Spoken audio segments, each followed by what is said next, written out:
Bharat America సంబంధాలు ఆర్థికపరమైనటువంటి అంశాలతో ముడిపడి ఉన్నాయి.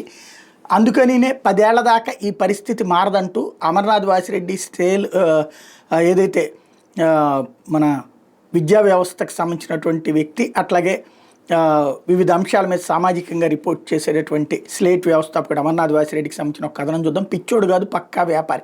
పాకిస్తాన్తో అమెరికా, ఇండియాతో రష్యా, ఇది 10 ఏళ్ల దాకా పరిస్థితి. సోవియట్ పతనం తర్వాత రష్యా ప్రాధాన్యత తగ్గడం, మరోపక్క అమెరికాలో భారతీయుల సంఖ్య పెరగడం, దీనికి తోడు అమెరికన్ కంపెనీలకు ఇండియా అపార వ్యాపార అవకాశాలు ఈ నేపథ్యంలో అమెరికా ఇండియాకు బాగా దగ్గరైంది.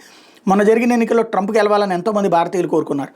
ట్రంప్ మోడీ మధ్య మైత్రి స్పష్టంగా కనిపించింది. ఉన్నట్టుండి గత 3-4 నెలలు ట్రంప్ ఇండియాకు దూరంగా, పాకిస్తాన్కి దగ్గరగా జరిగిపోతున్నాడు.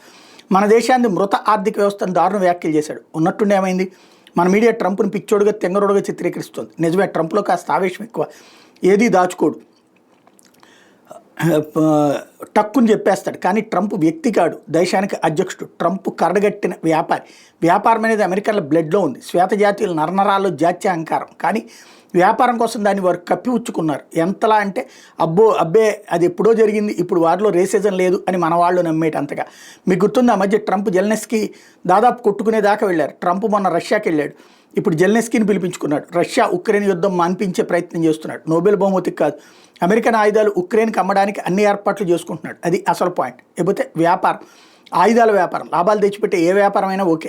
స్నేహితుడు సెంటిమెంట్ ఏది ఉండదు. అమెరికన్స్కి కావాల్సింది వ్యాపారం, డబ్బు. పాకిస్తాన్కి ట్రంప్ ఇప్పుడు దగ్గర కావడానికి కారణం పాకిస్తాన్లో అపార ఖనిజ సంపద బయటపడటం.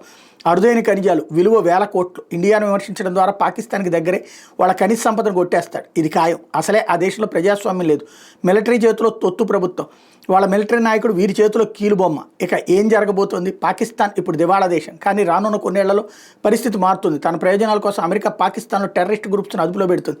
అదేవిధంగా అణుయుద్ధం వచ్చే అవకాశం లేదు. ఆర్థికంగా పరిపుష్టమైన దేశాలు యుద్ధానికి పోవాలనుకో, ఉదాహరణకు గల్ఫ్ దేశాలు, కనీసం కొన్నేళ్ల పాటు పాకిస్తాన్ డబ్బులు బాగా రొటేట్ అయ్యే దేశంగా మారుతుంది. ఎప్పటికైనా గిల్లి గజ్జాలు మాని శాంతి సామరస్యం అభివృద్ధి బాటలో నడుస్తుందా, లేదా వెనకటి బుద్ధి మానదా, ఇది తేలాల్సింది.